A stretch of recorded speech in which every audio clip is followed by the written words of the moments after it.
재밌게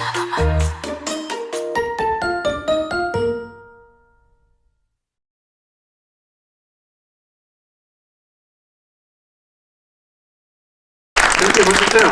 네. 아, 이렇게 또 목소리들이 재밌게 보셨죠? 네. 네. 봤어요. 자, 그럼 이제 그 감독님, 배우분들 모시고 영화에 대해서 좀 궁금한 점들 풀어보는 시간을 가지도록 하겠습니다.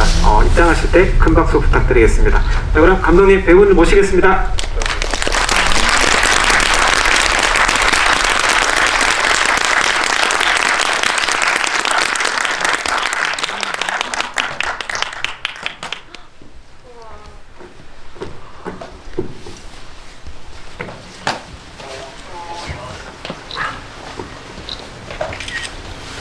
그럼 먼저 간단하게 인사말부터 듣기로 하겠습니다. 감독님. 네, 이상한 나라의 수학자를 감독한 박동원입니다. 너무너무 반갑습니다. 네, 안녕하세요. 이상한 나라의 수학자에서 보람을 연기한 조윤서입니다. 네, 안녕하세요. 이상한 나라 수학자에서 한지우 역할 맡은 김동희라고 합니다. 만나서 반갑습니다. 늘 하던 대로 제가 질문을 간단하게 몇 가지 드리고 그동안에 인물인들이 게시판에 지금 보시면 며칠 상단에 올라가 있을 텐데 거기 이제 궁금하신 질문들을 남겨주시면은 이따가 선정을 해가지고 질문을 드리도록 하겠습니다. 자, 그럼 박동원 감독님에게 먼저 질문 드리도록 하겠습니다. 이상한 나라의 수학자라는 제목이 이제 무척 인상적인데 이 제목에 이 영화의 제목으로 쓰인 어떤 특별한 이유가 있을 것 같은데요. 좀 말씀해 주시겠습니까? 예, 이상한 나라의 형용사에 집중을 한다면 굉장히 이상한 나라에 살고 있는 그 모든 교육에 올인을 하면서 공부에 올인을 하면서 뭐든지 목적만을 위한 어떤 입시만을 위한 공부에 올인을 하고 있는 이상한 나라에 살고 있는 수지우라는 인물과 그리고 우리나 남한과는 또 비교할 수 없을 정도로 어떻게 본다면 이상한 게 아니라 괴상한 나라에서 탈출한 어떤 천재 수학자의 만남 이런 이야기라서 이상한 나라의 수학자라고 제목이 붙은 것 같고요. 제가 시나리오를 받은 입장이니까요. 네네. 그리고 또 한 가지는 아마 여러분들이 이 제목을 접하신 다음에 당연히 이상한 나라의 앨리스라는 소설을 떠올렸을 거예요. 근데 루이스 캐롤 그 작가가 수학자이자 이건 많이들 아실 것 같은데요. 수학 교수이자 수학자였습니다. 그리고 그 소설 안에서 내용을 보면은 토끼도 만나고 고양이도 만나고 토끼도 만나고 토끼 굴 안으로 들어가기도 하고 어떤 신비한 탐험 모험을 하는데요. 이 영화도 어떤 그런 미지의 세계를 탐험하는 이야기로 볼 수도 있기 때문에 이렇게 중의적인 의미가 담겨 있는 제목이라 볼 수 있습니다. 네. 영화 보시면서 이제 나름 어떤 그 제목에 대해서 이제 좀 생각들을 해보셨을 것 같은데요. 굉장히 이제 이상한 나라라는 어떤 단어와 수학자라는 굉장히 어떤 논리적인 어떤 그런 단어가 좀 만났을 때 굉장히 좀 특별한 것 같아요. 네. 그래서 영화에서 이제 감독님이 말씀하신 대로 저도 영화 보면서 이 이상한 나라라는 게 어떤 북한의 어떤 자유가 없는 어떤 그런 나라, 이상한 나라. 한국은 스스로가 어떤 자유를 스스로가 박탈하는 어떤 그런 시스템 속에서 살고 있기 때문에 이 역시도 이상한 나라라는 어떤 생각이 드는데 어떤 이 상황 속에서 어떤 수학자라는 어떤 인물이 가지고 있는 게 굉장히 좀 특별했던 것 같아요. 그래서 영화 이제 보시면서 이제 어떤 제목과 어떤 인물에 대해서 좀 생각을 해보셨다면 조금 더 영화에 대해서 좀 흥미가 더 생기지 않았을까 싶습니다. 자, 그럼 배우분들 질문 드리겠습니다. 자, 두 배우분들 이제 공통 질문인데요. 이번 이 영화에 이제 오디션을 통해서 영화에 참여를 하신 걸로 알고 있는데 당시 어떠셨나요? 그때 참여하실 때도 이 제목이 이상한 나라의 수학자였는지. 네, 그때도 이상한 나라의 수학자였고요. 일단 오디션 보러 왔을 때 많이 떨기보다는 뭔가 사실 이게 저한테 주어질지 잘 몰랐었어요. 그래서 그냥 되게 당차게 했던 것 같은데 오히려 그게 좀 보람이랑 오히려 그게 보람이처럼 좀 보여서 감독님께서 좀 캐스팅해 주지 않으셨나 싶고 또 되게 안 믿겼고 왜냐면 제가 첫 영화고 또 이렇게 큰 역할은 또 처음이었거든요. 그래서 되게 안 믿겼고 또 좀 벅차고 그랬던 것 같아요. 그 오디션에서는 그 연기를 이렇게 앞에서 하실 때는 이 이상한 나라의 어떤 그 수학자의 어떤 시나리오를 가지고 연기를 하신 건가요? 어떤 특정 장면이나? 원래 처음에는 발췌 대본으로 이제 연기를 했는데 네네. 이제 가서 이제 발췌 대본으로 연기하고 나서 감독님께서 시나리오 전체를 주시면서 리딩을 해보자고 하셔서 처음부터 끝까지 리딩을 했었어요. 보람이 욕을 그냥 다 읽고 사실 그 방 나서자마자 같이 하자고 하셔가지고 그날 바로 캐스팅이 됐었습니다. 감독님은 어디에 이렇게 바로 꽂히셨나요? 제가 좋아하는 배우고요. 일단 지금 현재는 제가 매우 애정하는 배우고, 근데 저 그 보람 캐스팅이 좀 난항이었어요. 예, 난항이었 이유는 짧은 시간, 상대적으로 지우와 학상에 비해서는 분량이 적은데 이게 긴 설명 필요 없이 많은 것들을 표현해야 되는 캐릭터이기 때문에 제가 머릿속에서 그리는 보람을 만나기가 좀 쉽지가 않았어요. 그래서 이제 그러나 결정을 해야 되는 순간이 이제 임박해 있었고, 근데 거의 마지막이 아니라 마지막에 조윤서라는 배우가 문을 열고 들어왔는데 보람이다. 외모를 보고요. 딱 외모만 보고 외모와 외모를 보고 육성을 듣고 보람하고 굉장히 가까운데 그런 판단을 했고 기본만 하자.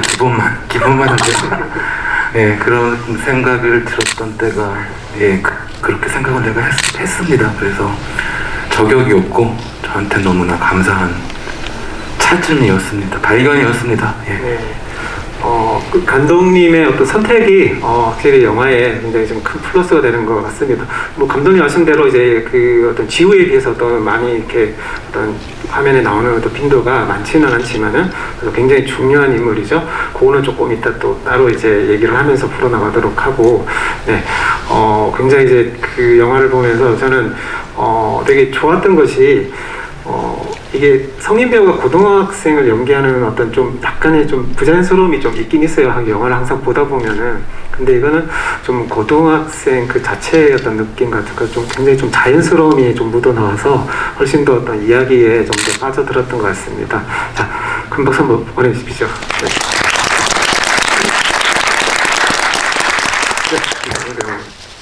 네.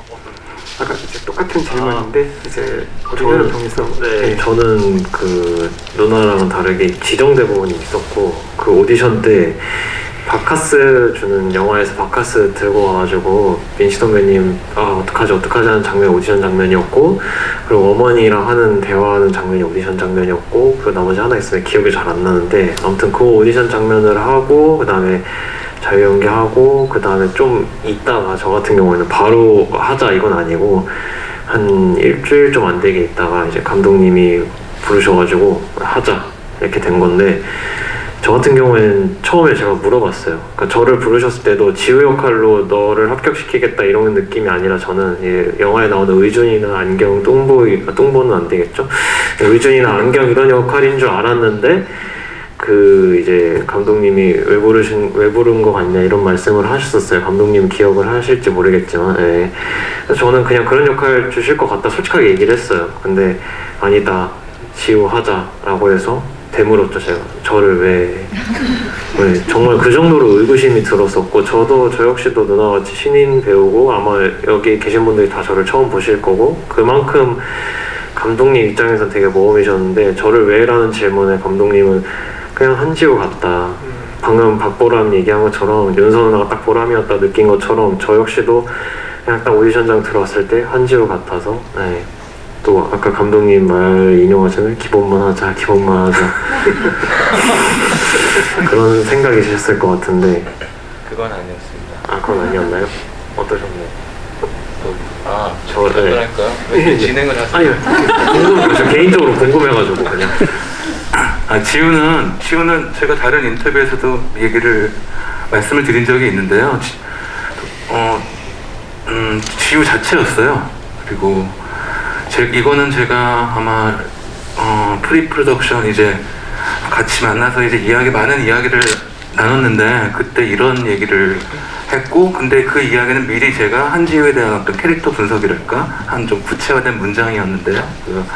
저희가 지금 낙담하고 있고 다 포기하는 게 오히려 편하지 않을까, 그게 더 합리적이지 않을까 이런 판단을 하고 있지만, 그래도 감정대에 숨지는 않는다. 이 인물은 의지력도 있고 또 나름 어떤 탐험가의 면모도 갖고 있는 그런 그런 배우여야 한다고 생각을 했어요. 근데 몇 번 미팅을 하고 오디션을 거치면서 확신이 들었죠.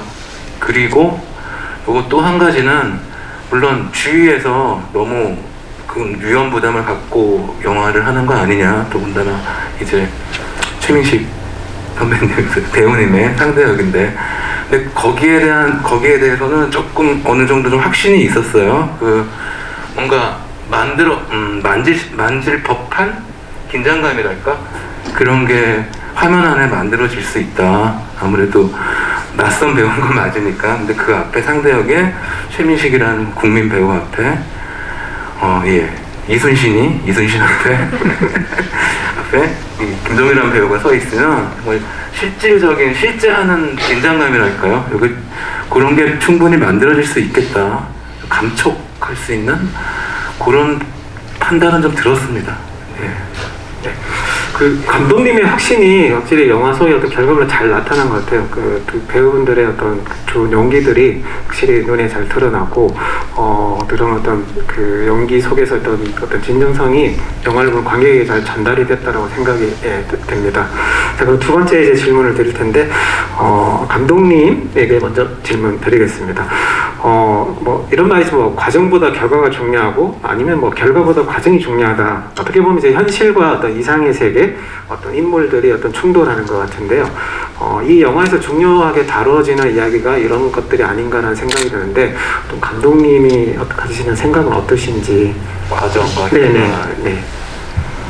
저는 이 시나리오를 받고 그런 생각을 좀 했어요. 과정. 이제 이 영화를, 여러분들은 지금 영화를 보신 분들이니까 머리에 남아있는 대사나 단어가 결과, 과정, 그리고 용기 요 정도일 것 같은데요. 근데 우리 사회가, 이런 얘기하면 좀 딱딱해지는데요. 우리 사회가 어떤 목적만을 위해서, 이렇게 풀면 될 것 같군요.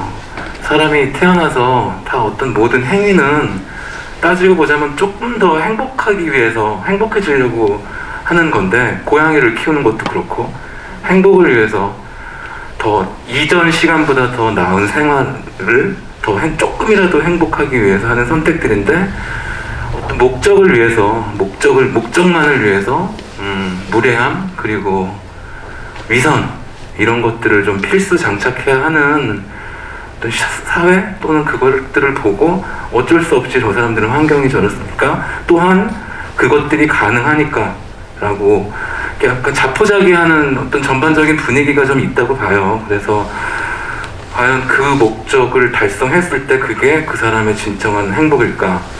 입시가 아니라 시험 문제지를 빼내서 높은 점수를 받고 그게 어떤 결과물을 만들어냈으면 그 사람 몇십 년 동안 행복할까? 그래서 과정이 행복해야 된다. 그래야 그게 진정한 어떤 큰 행복, 목적을 얻어낼 수 있다. 그렇게 저만의 논리를 짰습니다. 시나리오를 보고. 예. 네. 자, 그럼 배우분들 공통 질문인데, 감독님하고 똑같은 질문입니다. 지금 이제 이렇게 나와서 이제 관객분들 나와서 이제 신인 배우라고 이제 말씀을 이제 하셨는데, 우리는 이제 영화를 통해서 이제 배우분들의 연기를 보게 되지만, 또 신인 배우로서 걸어왔던 어떤 그런 과정들이 있을 것 같아요. 굉장히 그게 또 쉬울 수도 있고, 굉장히 험난한 길일 수도 있고, 그래서 극 중에서 이제 연기를 하셨던 그 두 이제 학생의 어떤 그런 것과도 좀 매칭이 되는 것 같거든요. 그리고 그런 점에 대해서 조금 어떤 생각을 가지고 계신지 좀 궁금합니다. 일단 제가 시나리오를 보고 좀 많이 위로를 받았던 대사가 있는데 이제 선배님께서 이제 구름다리 위에서 하시는 대사가 되게 많이 위로가 되고 좀 힘도 얻었어요. 막 풀리지 않는 문제가 있을 때 이 문제 굉장히 어렵구나 하고 다음날 다시 그 문제를 마주하는 게 수학적 용기다 라는 대사가 있는데 제가 사실 여기 계신 분들이 제가 굉장히 생소하시겠지만 저는 이제 데뷔를 한 지 올해로 딱 10년이 됐거든요. 그래서 저는 계속 꾸준히 해오고 있었는데 이게 답이 계속 나오지 않는 그런 문제를 풀고 있는 기분이었어요. 근데 그 대사가 너 잘하고 있어. 아직도 너 포기하지 않고 네 문제를 마주하고 있으니까 넌 용기 있는 사람이야. 굉장히 잘하고 있어 라고 얘기하는 것처럼 느껴져서 되게 큰 좀 힘을 받고 위로를 받았었거든요. 그래서 그 대사가 굉장히 기억에 남고 또 관객분들도 그런 부분에서 또 그것뿐만 아니라 좀 좋은 대사들이 많으니까 거기서 좀 위로를 많이 받지 않을까? 받으시지 않았을까? 싶습니다. 네, 신인 배우라고 해서 우리는 뭐 갑자기 이렇게 나타난 것 같지만은 또 그 뒷면에는 또 이런 또 얘기들이 있었네요. 네, 큰 박수 부탁드리겠습니다. 네, 저 같은 경우도 데뷔라고 하면 데뷔를 할까요? 저도 2014년부터 활동을 하기 시작했는데 단역만 하긴 했었어가지고 제대로 이제 상업영화에 이렇게 어떤 제 이름이 걸리고 제 얼굴이 실리고 한 건 처음이긴 하지만 저도 제가 많이 부족하다고 생각해서 연기 공부를 더 열심히 하고 어떤 그 과정들에 대해서 더 충실하려고 노력을 했거든요. 그러다 보니까 결과가 자연스럽게 따라왔는데 어느 순간 과정만 열심히 하다 보니까 좀 지칠 때가 있잖아요. 결과가 나오지 않으니까 바로바로 피드백이 오는 직업이 아니니까 저희는. 근데 그럴 때 딱 이 영화를 만나서 그래도 과정이 중요하다. 우리는 결과를 도출해내야 되는 직업이고 결과를 도출해내는 사람들이지만 그 과정이 좋을수록 결과가 좋을 수밖에 없다라는 걸 한 번 더 깨달았던 것 같아요. 좀 되게 감동적인 말씀 같습니다. 네, 큰 박수 부탁드리겠습니다. 자, 그럼 관객분들 이제 질문들을 하나씩 일단 해보도록 하겠습니다. 요 파이성을 조금 뒤에 같이 묶어가지고 질문을 드리도록 할게요. 네, 그 원주율이 음악과 연결된다는 게 정말 참신하고 좋았습니다. 그런 생각은 창작인지 실제 있는 건지, 그리고 이제 그 김동희 배우님 여드름이 진짜였다면 신의 한 수였다고 봅니다. 몰입감이 한 200배 상승했다라고 참나무 방패 소리님이 질문을 남겨주셨습니다. 네, 감독님. 파이. 네네. 그거 창작인지 실제로 있는 것인지. 저도 이 시나리오 보고 알았고요. 네. 실제 있습니다. 네, 가능하고요. 근데 당연히 저희 영화 안에서 쓰여진 그 음악과 멜로디나 호흡 이런 거는 다르죠. 편곡이 필요하니까요. 네. 예. 그리고 거기 그 씬에서 파이가 그렇게 큰 비중을 차지하는 거는 그 전에 이제 학상이 오일러 공식 얘기하고 오일러 공식에 대해서 굉장히 막 격찬을 하잖아요. 자기 스스로 셀프로 감동을 받고 그런 오일러 공식이나 또는 이제 소수에 관한 어떤 공식들 가우스가 만든 저희 영화 안에서는 가우스라는 수학자가 등장하진 않는데요. 단어 이름이 꼭 파이가 이제 주인공이 되어 있는 거죠. 그분 수학자가. 예. 그래서 그 씬에서 그렇게 위치하고 있는 거겠죠. 네. 여드름 저거 반반입니다. 제 것도 있었고 분장팀에서 만들어주신 것도 있었고. 네. 근데 이제 제가 뭐 그렇게 지금은 이제 피부가 많이 좋아졌지만 그 당시에는 피부가 그렇게 막 좋은 편은 아니어서 분장팀에서 이걸 보고 그냥 그대로 살리고 좀 더 분장을 해도 되겠는데, 왜냐면 그게 더 10대에 가깝다는 생각을 저도 했거든요. 그래서 좀 더 리얼리즘이 살지 않았나. 근데 이제 감독님께서도 보시고 너무 좋다 해서 이제 모두의 의견으로 그렇게 하게 됐습니다. 네.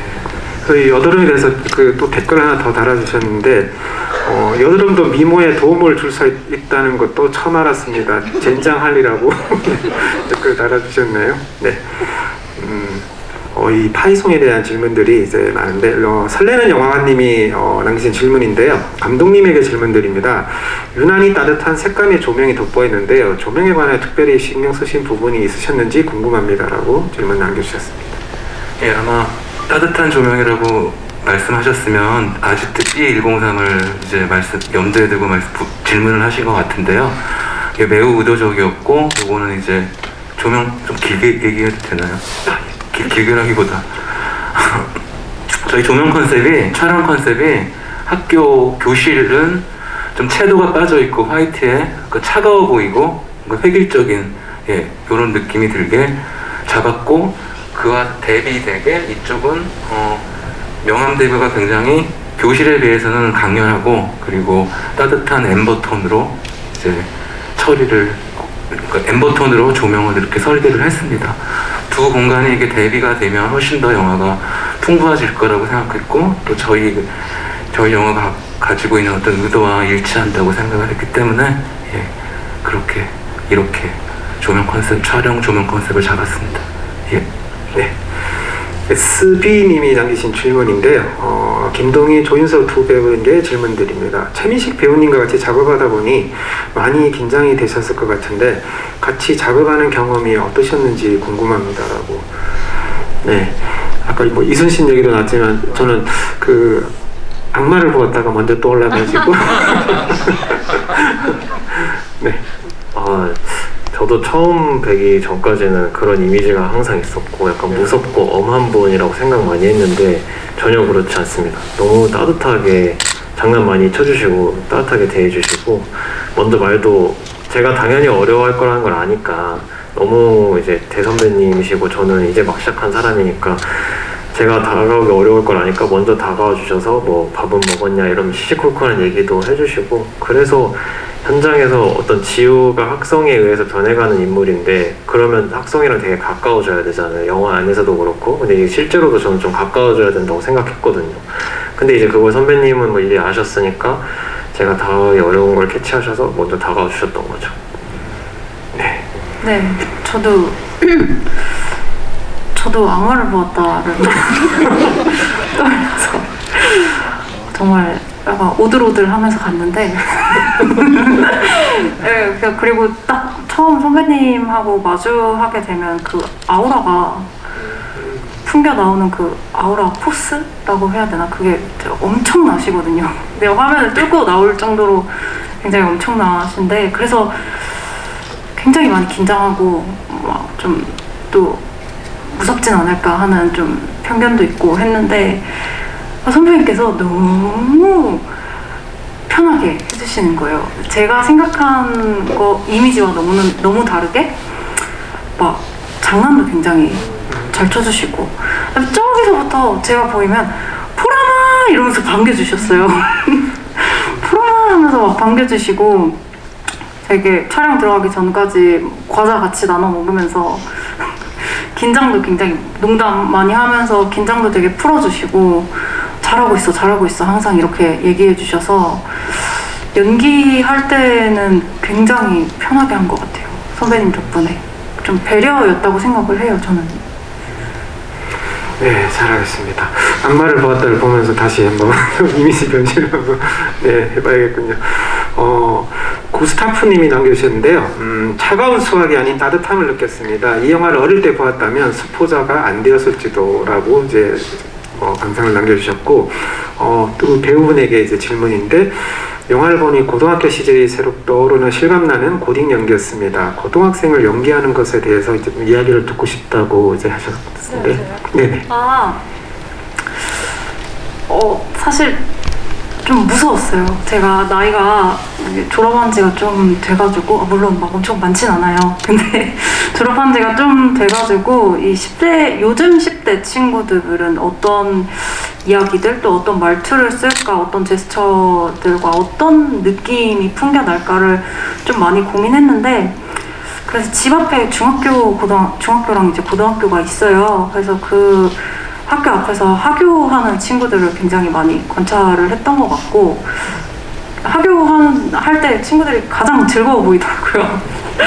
그래서 하교하는 친구들이 좀 보람이스러운 것 같아서 하교하는 친구들을 굉장히 많이 관찰했고, 또 10대 친구, 이제 친한 동생이 마침 고등학생이어가지고 그 동생이랑 많은 좀 연기 얘기를 하기보다 좀 일상 얘기들을 많이 했던 것 같아요. 뭐 요즘 친구들하고 무슨 얘기했어? 뭐 먹었어? 뭐 이런 통화도 만나서 얘기하고 이런 작업들을 좀 많이 했고, 외적인 것도 고민을 많이 했던 것 같아요. 일단 아무리 제가 연기를 해내도 그 외형상으로 뭔가 수긍이 안 되면 그 연기를 다 방해할 수 있다는 생각이 들었거든요. 그래서 난생 처음 좀 단발머리도 해보고 네, 화장도 포기하고 또 화장도 포기하고 또 좀 네, 그 외적으로도 그런 식으로 많이 고민하면서 만들어 갔던 것 같아요. 네. 네, 저는 뭐 여드름 하나면 충분하다고 농담이고, 저도 윤서 누나와 같이 하교하는 친구들, 저희들이 짠 게 아니라 저도 저 나름대로 관찰하고, 저희 동네가 다른데 저는 제 동네에서 관찰하고 누나는 누나 동네에서 관찰하고 관찰을 좀 많이 했고, 그리고 저희 영화에 뚱보로 나오는 친구가 실제 고등학생이었어요, 영화 촬영할 때. 그래서 이제 그 친구한테 되게 많이 물어보고 어떤 10대들의 마음은 어떤지, 그러니까 저도 누나와 마찬가지로 좀 그 안에 있는 면모들이 궁금했어요. 10대 친구들이 가지는 생각, 어떤 가치관, 뭘 좋아하고 뭘 싫어하고 뭐 그런 것들. 그리고 뭐 이제 외형적인 거는 여드름 하나로 네, 충분한데. 충분합니다. 그럼 감독님께서 이제 10대 고등학생들을 이제 또 연출을 하실 때 어떤 모습들을 좀 이렇게 좀 많이 고민을 하셔가지고 이제 하셨는지 좀 궁금하고, 또 이제 영화 보신 분들 미리 이제 뭐 익명에도 남겨주셨는데 이게 한국 영화에서 너무 이제 많이 나온다는 그런 역설이 안 나와가지고 너무 좋았다 이런 얘기도 있는데 저 그런 것도 같이 한번 얘기를 해주시면 좋을 것 같습니다.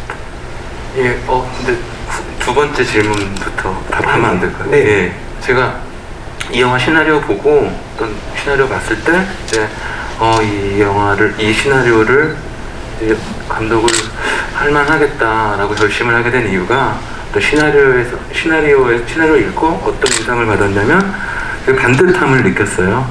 반듯하고 마치 어떤 어른이 고민이 낙심하고 있는 어떤 아이의 얘기를 그 아이의 고민을 끝까지 아주 오랜 시간 동안 경청한 다음에 본인의 의견을 얘기하고 뭐 문제점을 짚어나가는 그런 어떤 예의 바름, 이런 반듯함을 느꼈는데, 그래서 저는 이건 제 개인적인 뭐 야심이랄까, 이 영화 안에서의 용기랄까 였는데, 예쁨, 몽글몽글함, 그리고 반듯함, 무례하지 않음, 귀여움, 이런 걸로 좀 주목할 만한 시간을 난 만들어 보겠다. 욕도 안 하고요, 당연히. 한 번 나옵니다. 네.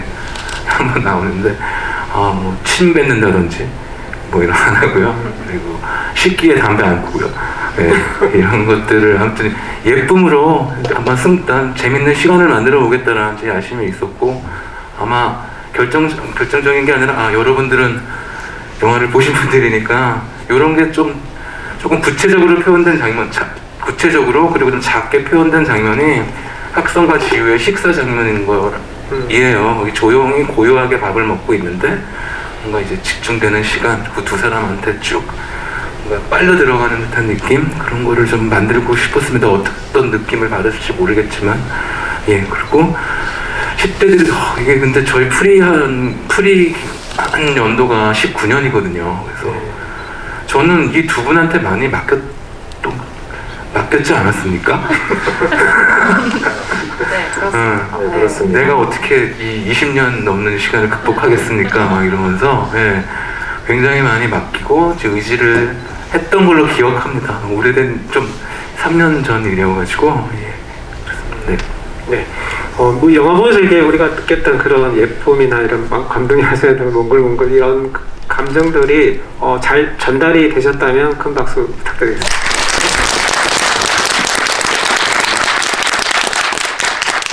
호술 최사가님이 질문이신데요. 개인적으로 올 상반기 최고 기대작이었고 매우 즐겁게 감상했습니다. 영화에 앞서 세터민 이야기를 범죄나 기타 사건 없이 순화해 그려낸 첫 상업 영화가 아닐까 싶은데요. 이 부분에 무엇보다 감사한 부분입니다. 라고 하는데 이 부분에 대해서 먼저 혹시 답변을 네. 해주실 게 있습니까? 그러니까 제가 그분들을 바라보고 있는 시선 그리고 견지하려고 했던 저희 뭐 카메라의 시선 이런 것도 이런 거를 말씀드리면 될 것 같은데요. 네네. 여기 어떤 그분들을 단순한 아니만을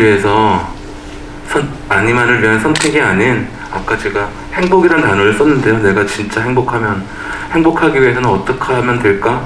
되게 순수하게 고민한 후 그 다음에 선택을 한 분들이다라고 저는 보려고 했어요. 그렇게 그런 시선을 제가 갖고 있어야만 저희 영화가 갖고 있어야만 세트하면 그분들을 평면적으로 그리지 않게 하려면 이런 시선을 갖고 있어야 된다고 판단을 했습니다.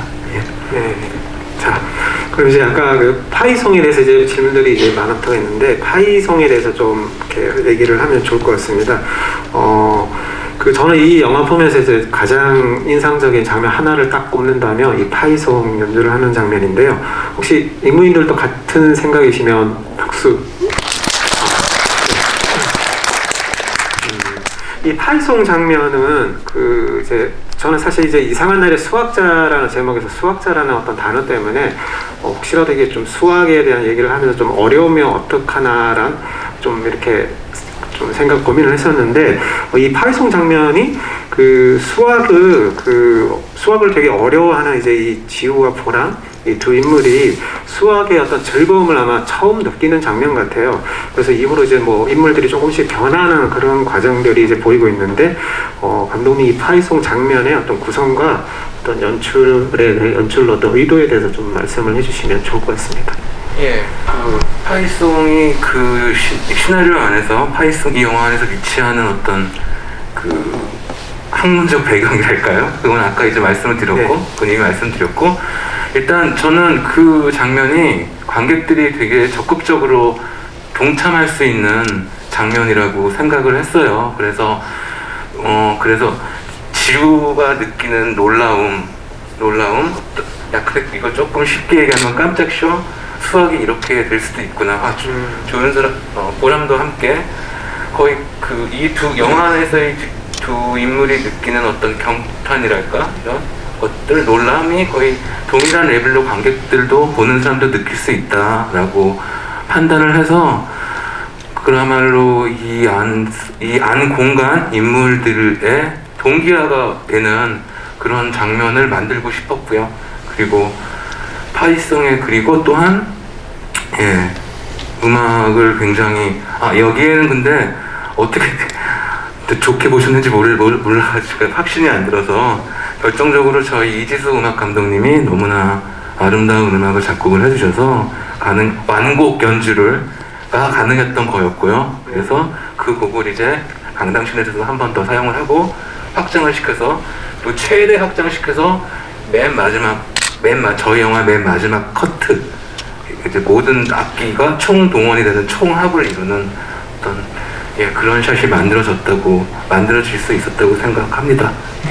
네, 그 영화가 이제 수학 얘기를 하고 있지만 결국은 이제 인간의 어떤 관계와 어떤 소통 그런 어떤 만남을 통해 가지고 어떤 변화하는 어떤 그런 모습들을 보이고 있는데 이 파이송 장면에서 그 세 인물이 어떻게 보면 하나가 되나? 저는 이제 그 장면이 이제 뭐 어떤 서로가 어떤 그런 뭔가 좀 벽이 있는 어떤 그런 부분들이 좀 허물어지는 느낌도 있지만 어떻게 보면 이게 또 가족 같은 느낌도 이제 들었었거든요. 혹시 그런 뭔가 좀 관객의 어떤 분들에게 어떤 세 인물이 그렇게 어떤 같이 있는 그 장면을 통해서 뭔가 좀 보이고 싶었던 게 있었을까요? 제가 파이송 답변하면서 네. 하나 놓친 게 있는데 네. 이제 시나리오 안에서 지우가 어떻게 변모하게 되느냐에 대해서 결정적인 영향을 주는 게 학성이고 그리고 구조적으로는 이제 파이송이죠. 이게 수학의 아름다움으로 풀 충전된 만렙이 된 이제 지우가 그 다음에 이제 담임과 저항을 하잖아요. 네. 예, 단단한 저항이라고 저는 일컫는데 단단하고 예, 그렇게 이제 학교 안에서의 어떤 생활 태도가 아니라 태도도 지훈이 이제 각성을 한 거죠. 그런 큰 역할을 하고 있는 파이송이었습니다. 지금 구조적으로는. 그리고 가족은 저희가 지우라는 캐릭터, 이거 학성도 더 서로의 결핍을 보완하는 역할을 하는 거죠. 유사 가족이라도 볼 수도 있고요. 보람도 그렇게 잡진 않았어요. 그쵸? 그렇게까지는 아니었어요. 그죠? 근데 보람 안으로 들어가 본다면, 뭐 충분히 그 나이 때 보람이라면 당연히 되게 학성을 보고 아버지처럼 좋은 아버지처럼 느끼지 않았을까라고 분명히 느꼈을 것 같습니다. 저는 그렇게보다 그렇게 그러니까 보람이의 이상한 나라는 아지트였거든요. 되게 쳇바퀴 같은 일상의 보람이는 있었고, 사실 저는 지우라는 캐릭터를 어떻게 보면 시계토끼라고 생각을 했어요. 크게 호기심 가는 그 시계토끼를 보면서 어느 날 이렇게 그 뒤를 밟았더니 굉장히 이상한 공간이 존재했고, 그 공간 안에서 또 새로운 경험들이랑 뭐 새로운 좀 재미 같은 걸 느끼게 되거든요. 그래서 보람이 보는 학성도 굉장히 좀 신비롭고 좀 신기한 그런 느낌이라고 좀 생각이 들었던 것 같아요. 보람의 입장에서는.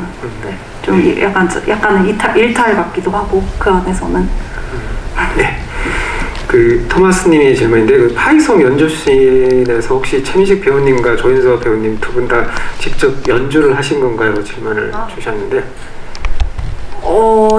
네, 그 손가락 타이트 씬 이외에는 사실 실제로 연주를 했어요. 저는 실제로 연주를 했습니다. 열심히 연습을 해가지고 정말 하루에 몇 시간씩 열심히 연습을 하면서 감사합니다. 정말 열심히 했어요.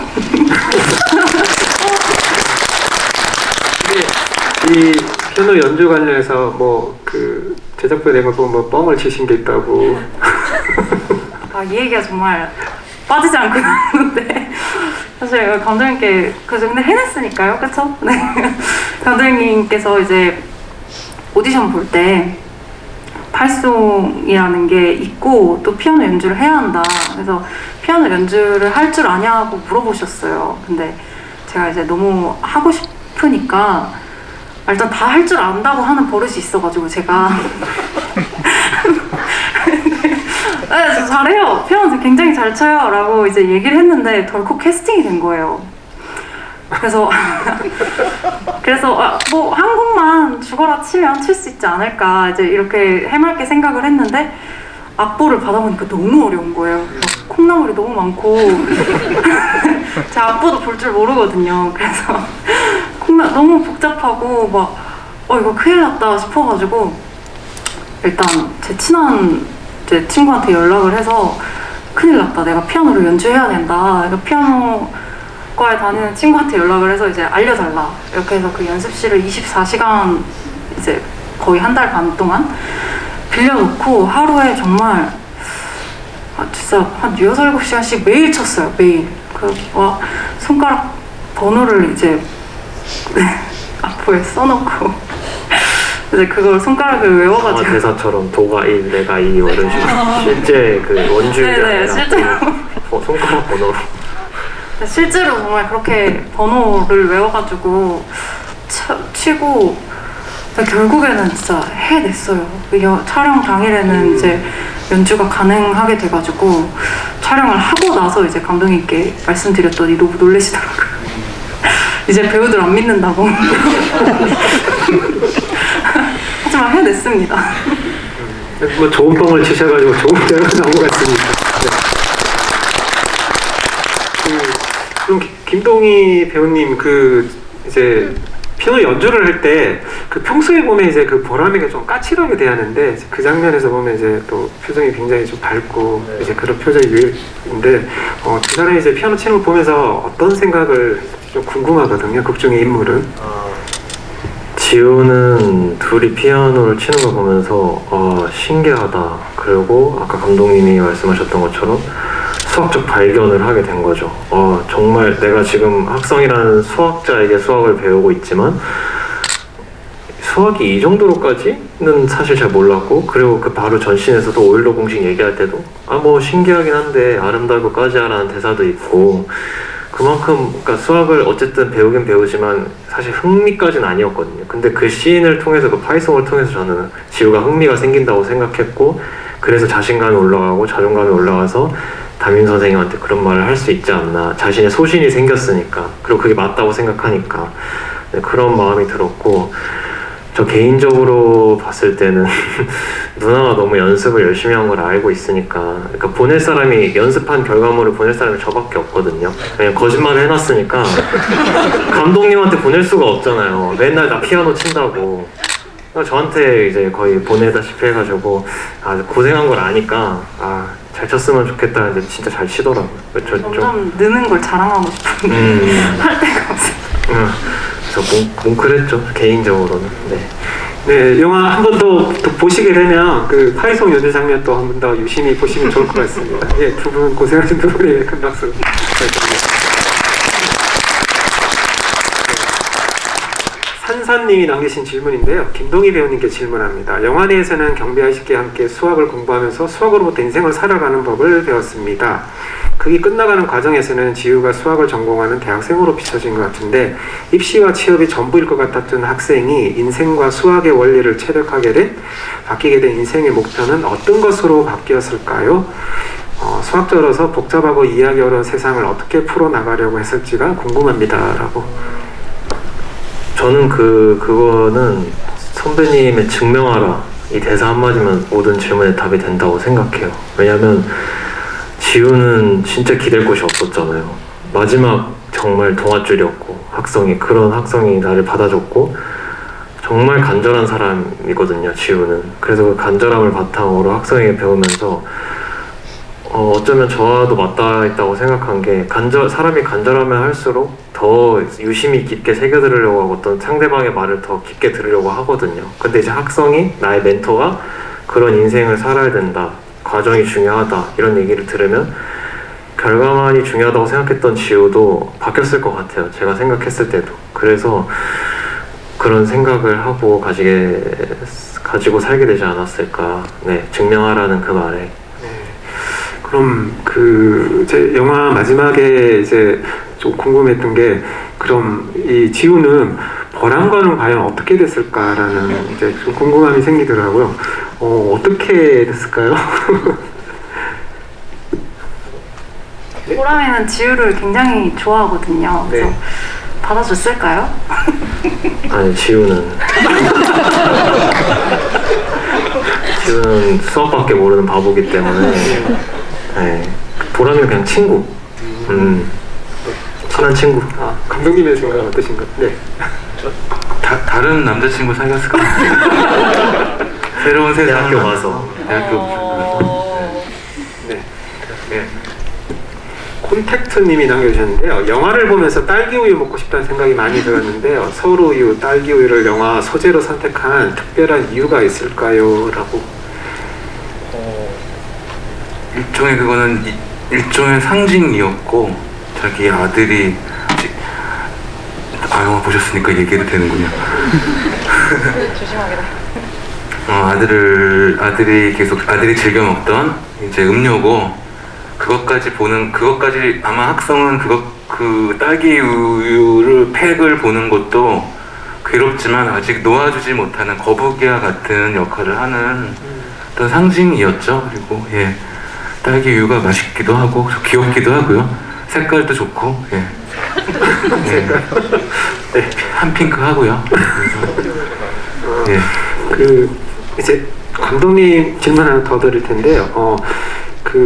이 영화에서 그 아버지의 부재가 좀 눈에 띄거든요. 그 지우는 어머니와 단둘이고 보람은 이제 어머니는 나오는데 아버지가 나오질 않아요. 두 인물의 어떤 상황에 어떤 이학성이라는 인물이 이제 혼란스러워하는 이런 10대 소년과 소녀의 어떤 길잡이 역할을 이제 하는 어떤 인물이기도 한데 이게 어떻게 보면 좀 친구로서의 어떤 우정도 나눌 수도 있고 어떤 스승과 제자의 관계가 될 수도 있겠지만 아까 제가 이제 그 세 사람이 파이송을 연주할 때 모습이 어떤 이상적인 어떤 가족의 모습이라는 어떤 그런 생각도 들었기 때문에 혹시 이제 이 아버지의 부재에서 어떤 그런 이학성의 어떤 인물이나 어떤 그 인물이 차지하고 있는 어떤 그런 역할에 대해서 좀 말씀을 해주시면 요거는 좀 그 답변이 겹칠 텐데요. 네.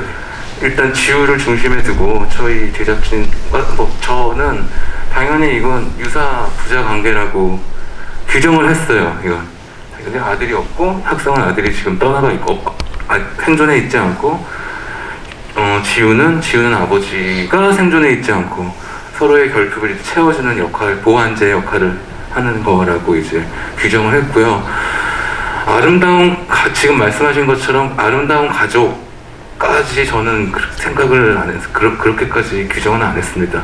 저들도 이거 너무 실망시켜드릴 발언일 수 있는데 싸울 수 있잖아요. 둘이 싸울 수 있잖아요. 네. 그렇게 영원한 완벽하게 아름다움으로 저는 보진 않았습니다. 예. 네. 그럼 극 중에 이제 두 인물이 어떤 이학성이라는 인물을 바라보는 어떤 생각은 어땠을까라는 좀 궁금함이 들거든요. 이제 김동희 배우님부터 먼저. 지우는 그냥 그 당시에 공부를 할 때는 인생의 전부였을 것 같아요, 학성이. 왜냐면 기댈 데도 없었고 벼랑 끝에 몰려 있었고, 그러니까 고등학생에게는 저는 그 학교 생활이 전부라고 생각하거든요. 왜냐면 학교에서 대부분의 시간을 보내고 교우들과의 관계, 학교 성적 이런 게 중요할 수밖에 없다고 생각이 들어서 그게 인생의 전부니까 그때는. 근데 그 전부를 책임져 줄 수 있는 사람이 나타났으니까 얼마나 정말 신 같은 존재겠어요, 지우에게. 그런 존재인 것 같아요, 학성은. 정말 내 전부를 맡길 수 있는. 보람이한테는 아까 답변과 좀 비슷할 것 같은데 일단 제가 이제 굉장히 좋아하는 지우가 학교에서 굉장히 어울리지 못하고 겉돌고 지우의 편이 있을까라는 생각으로 항상 답답한 마음으로 보람이는 지우를 봤었거든요. 근데 이 학교라는 공간 안에 처음으로 지우의 편을 본 것 같은 그런 느낌이었고, 그러니까 제가 좋아하는 사람의 친구를 본 것 같은 느낌이었고, 또 되게 신기한 것들을 계속 이렇게 발견하게 해주잖아요. 그래서 되게 신비롭고 뭔가 신기한 아저씨?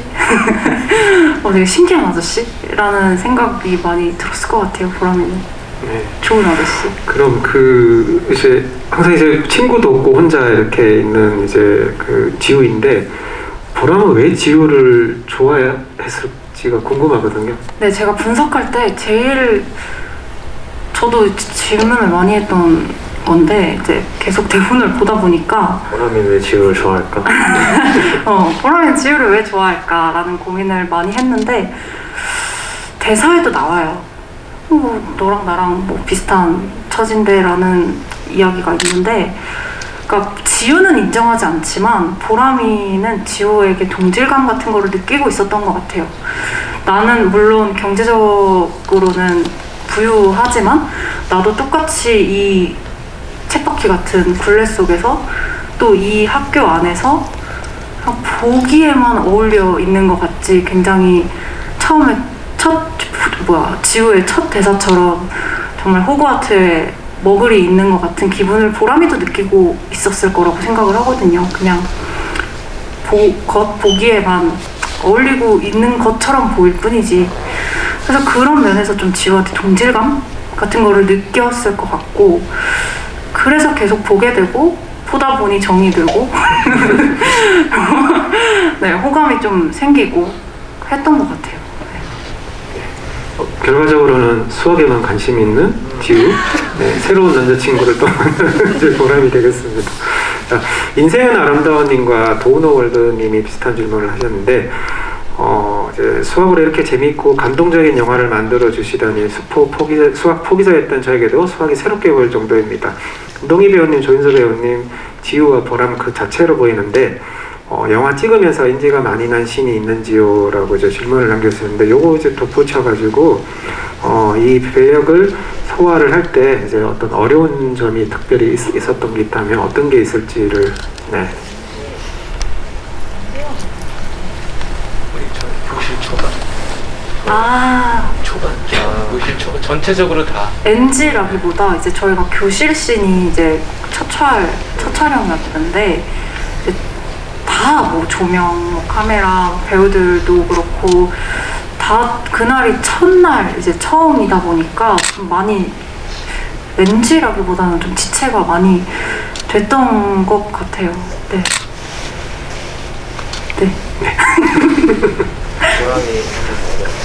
보람이 하면서 어려웠던 거요. 네, 저는 피아노가 너무 어려웠습니다.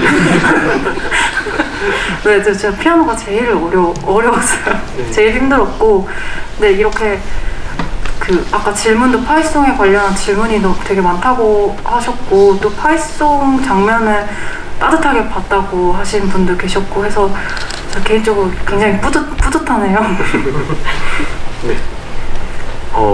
NG 얘기는 앞서 말을 했으니까 저는 지호 준비하면서 제일 어려웠던 건 아무래도 민식 선배님 앞에서 연기를 해야 된다는 것 자체가 어려웠던 점인데 그러면서 동시에 즐거웠어요. 그러니까 무슨 아이러니 같은 소리냐라고 하실 수도 있는데 반문하실 수도 있는데 그만큼 어려운 일을 내가 해내면 해낼수록 그 쾌감은 더 커지잖아요. 그래서 막판에 갔을 때 이제 아지트와 경비실 장면을 거의 마지막에 찍었거든요. 앞장면인데 불구하고 그럴 때는 되게 내가 지금 이제 선배님이랑 진짜 연기란 걸 하고 있구나라는 깨닫는 순간들이 몇 순간들이 있었어요. 그럴 때는 정말 좋았죠. 오히려 어렵긴 했지만 네. 감독님에게 질문입니다. 대도시님이 남기신 질문인데요.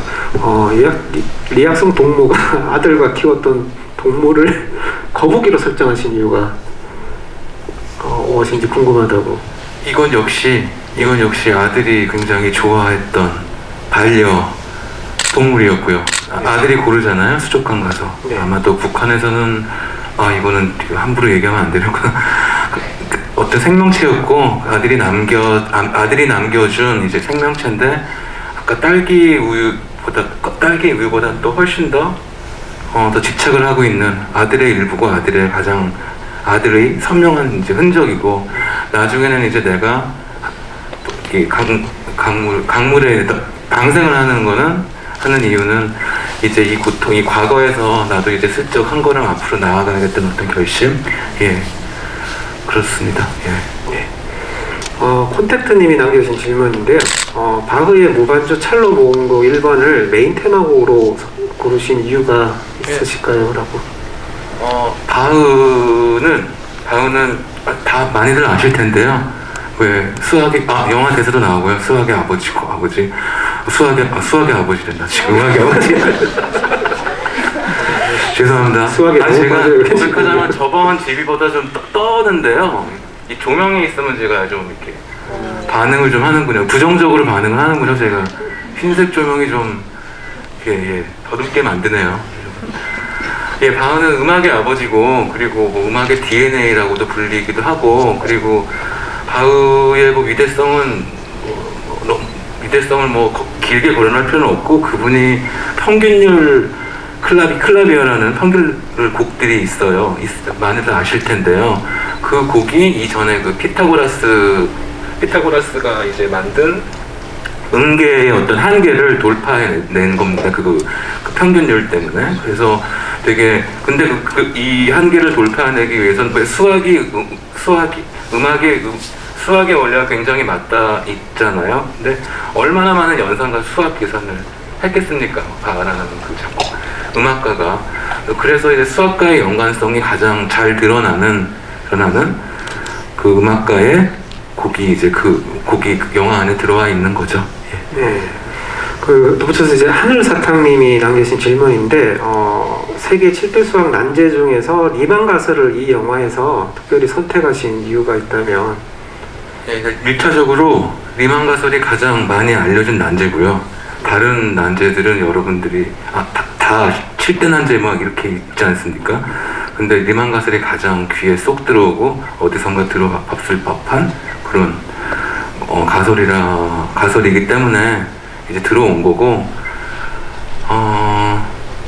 또 저도 이제 시나리오를 보면서 저만의 그 내적 논리를 이제 만들어야 되니까 이게 리만 가설이 들어와 있는 거에 이 공식에 리만 가설을 제가 설명해 보려 하면 절대 못하고요. 대충 감만 잡고 있는 정도입니다. 근데 그 공식에 리만 가설이라는 거에 대해서 감정이입이라기보다 이입을 해야 되니까 논리를 찾았는데 이렇게 봤던 것 같아요. 뭐 자유롭게 가능성을 여기저기 찾아본다.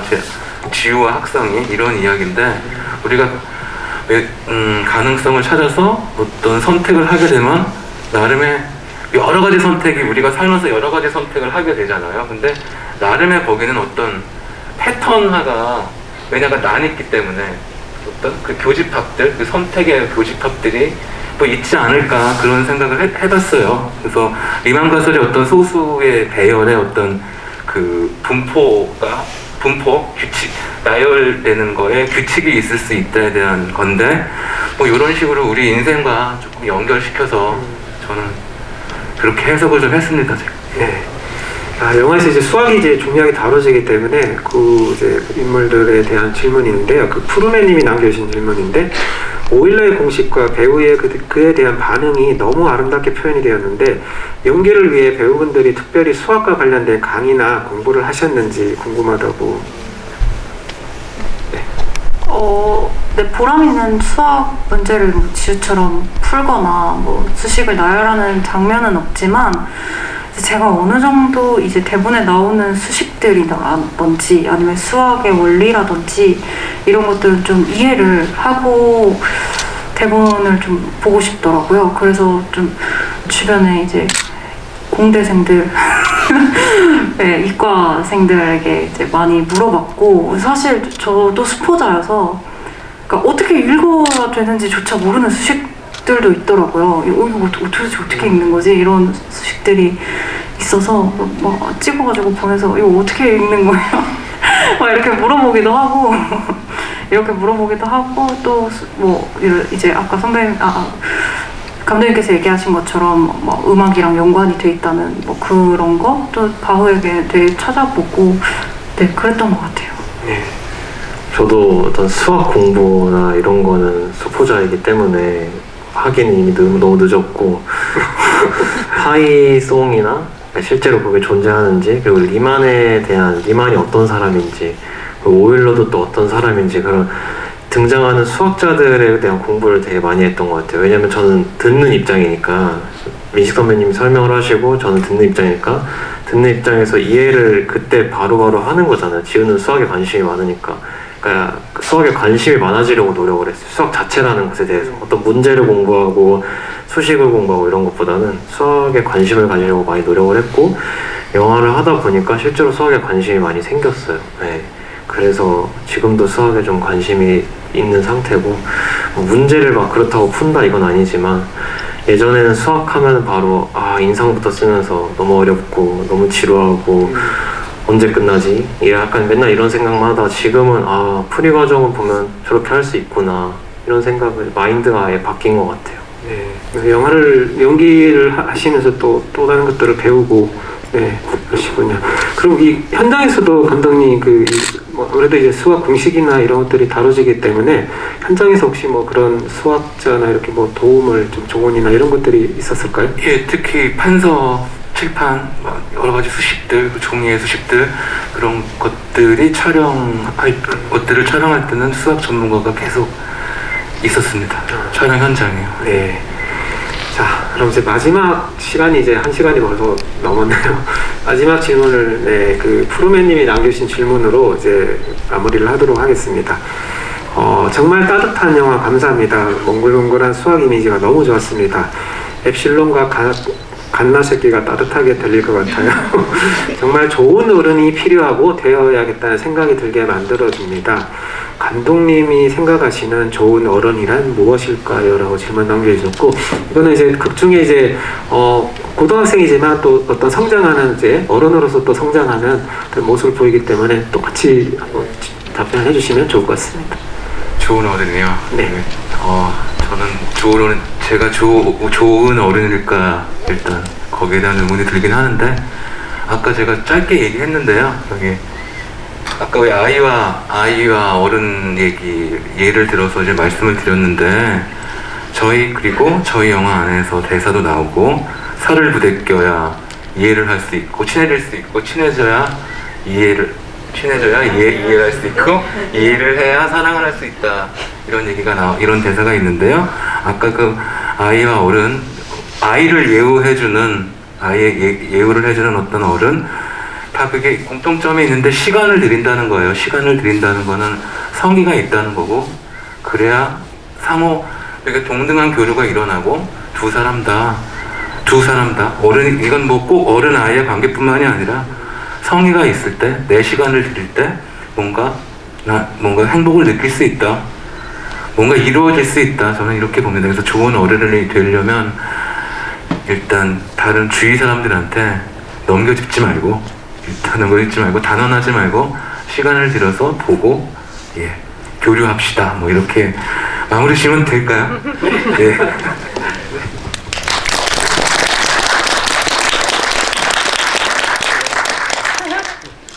되게 어려운 질문인 것 같은데, 제가 요즘 하는 고민이랑 좀 다르진 않은 것 같아서, 좋은 어른이라기보다 내가 좀 어떤 사람이 되고 싶을까, 내가 어떤 배우가 되고 싶을까에 대한 고민을 요즘 굉장히 많이 해요. 그래서 그 질문에 대한 좀 답이랑 비슷할 것 같아서, 요즘 제일 많이 하는 생각은 내가 위로를 되게 잘하는 사람이고 싶다라는 생각을 요즘 굉장히 많이 했거든요. 제가 사실 포기하고 싶을 때, 또는 막 너무 힘들고 지칠 때, 사람은 원동력이 있어야 살아가잖아요. 근데 그 원동력 중에 제일 나에게 큰 원동력이 됐던 게 뭘까라고 생각하니까 위로더라고요.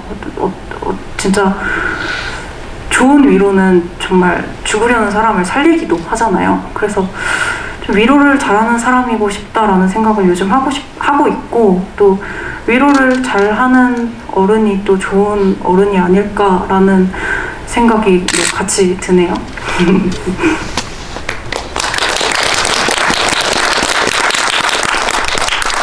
저 역시도 이 영화를 하면서, 그리고 이 영화가 끝나고 지금 이렇게 관객분들 만나 뵈면서 생각이 드는 게, 저도 이제 좋은 배우가 뭘까, 좋은 사람이 뭘까, 그 좋은 어른이 뭘까라는 생각에 대한 질문을 해봤을 때, 저는 본인의 어떤 행동이나 말에 책임을 질 수 있는 사람이 좋은 어른이라고 생각해요. 네, 남에게 피해를 끼치지 않고 자신이 내뱉은 말, 자신이 한 행동에 우리는 성인이니까 다 자유가 주어지잖아요. 근데 그 자유는 책임이 있어야 된다고 생각하는 사람이어서, 책임을 질 수 있는 어른이 좋은 어른이지 않을까. 그게 다 이제 앞서 얘기했던 뭐 얘기를 할 때도 그렇고, 상대방을 배려하는 것도 그렇고, 그런 게 다 책임에서 나온다고 생각하기 때문에 책임을 다하는 어른이 좋은 어른이지 않을까 생각합니다. 그럼 이제 그 세 분에게 이제 마지막 그 인사말 듣고 마치도록 하겠습니다. 자, 감독님부터. 네. 제가 오늘 되게 무시무시한 여기 관객분들을 만나서 겁을 굉장히 많이 먹고 왔고요. 저희 수학자 영화 이제 그 평을, 관람 후기 글을 이제 보고 이렇게 많이 봤어요. 많이 보고 있는데, 되게 저희 영화가 좀 부족한 점, 단점, 뭐 아쉬운 점들 날카롭게 비판해 주시고, 또 장점도 얘기해 주시고 너무 감사드리고요. 그리고 기억나는 글 중에 블라인드 시사에서 블라인드 시사를 보고 두 번 또 보는 영화는 거의 없는데, 저희 영화는 저 영화 봤다. 근데 아쉬운 부분들을 되게 온화한 어조로 이렇게 적어주셔서 그 글이 굉장히 기억에 많이 남습니다. 그래서 여러분들이 그러니까 아쉬운 점들 말씀해 주시는 건 이제 영화는 완성이 됐으니까 영화에 반영할 수는 없고요. 어떤 제 남은 다음 프로젝트나 제 남아있는 제 생애? 너무 예, 어떤 자양분이 될 수 자양분으로 사용을 하겠습니다. 정말 고맙습니다. 예.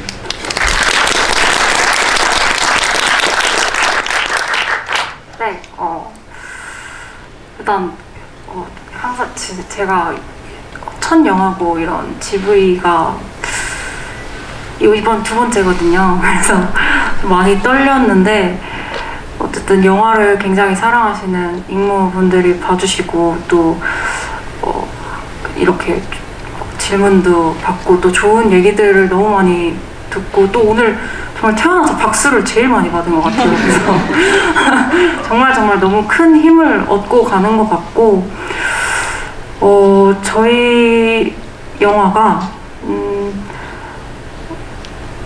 저한테는 이 시나리오가 굉장히 되게 힘이 됐고 위로가 됐거든요. 그래서 그런 위로와 힘이 조금이나마 전해지셨다면 영화가 할 일을 다 한 게 아닐까라는 생각이 들고 또 그런 좀 위로를 받으시고 힘을 받고 또 이렇게 마음이 몽글몽글해지셨다면 주변에 또 좋은 얘기들을 많이 해주셨으면 너무너무 감사하겠고 또 이제 저를 처음 아셨잖아요. 저는 조윤서입니다. 네, 조윤서라는 배우가 대한민국에 존재한다라는 사실을 좀 알아주시고 또 많이 기대해 주셨으면 좋겠습니다. 자주 뵀으면 좋겠습니다. 감사합니다. 우선 이렇게 귀한 시간 내서 보러 와주셔서 너무 감사드리고 저도 누나와 마찬가지로 GV가 두 번째고 관객분들을 뵐 때 너무 제일 떨려요. 인터뷰랑 뭐 언론 시사회 뭐 제작 발표 다 했지만 정말 제일 떨려요. 왜냐면 저의 영화를 바로 본 분들과 바로 직접 소통을 하면서 하는 거잖아요. 물론 질문은 이걸 비대면으로 받긴 했지만 그만큼 저는 영화에 있어서 관객이 정말 중요하다고 생각하거든요. 봐주는 사람이 있어야 하는 사람도 할 맛이 나고 하는 사람들의 의미가 있어진다고 생각하기 때문에 관객분들에게 정말 감사드리고 또 감사드린다는 말밖에는 할 수 없을 것 같아요. 그리고 저도 이제 막 시작한 이제 신인 배우니까 앞으로의 행보도 많이 지켜봐 주셨으면 좋겠고 또 영화를 통해서 얻어가는 게 단 한 개라도 생각하는 것이 단 한 번이라도 있었다면 저는 그걸로 만족합니다. 감사합니다. 너무 좋은 말씀들 해주셔서 이제 뭐 개봉을 이제 앞두고 있는데 뭐 익스트림 무비야 뭐 이렇게 좀 액션 영화 뭐 뻥뻥 터지고 많이 죽으면 시원하다 뭐 피 한 덩어리 나오면 뭐 아주 뭐 짜릿하네 막 이런 표현들을 이제 하시는데 이 이상한 날의 어떤 수학자 같은 영화는 내 자신이 뭔가 올바르게 살아가고 있는지 내 삶이 진짜 지금 괜찮은 걸까라는 어떤 그런 또 물음에 대한 좀 나름대로의 어떤 생각을 해보는 그런 계기를 만드는 것 같습니다. 그래서 굉장히 좀 자극적인 컨텐츠를 물론 다 좋아들 하시지만 그 속에서도 좀 현실을 이렇게 좀 뭔가 이상하게 굴러가는 어떤 세계지만 그 속에서도 뭔가 좀 이렇게 좀 올바르게 살아야 되는 어떤 그런 것들을 좀 집어서 해주는 어떤 이런 영화의 어떤 존재가 저는 굉장히 좀 감사하다는 생각이 드네요. 자, 감독님 그 두 배우분들에게 네, 큰 박수 부탁드리겠습니다.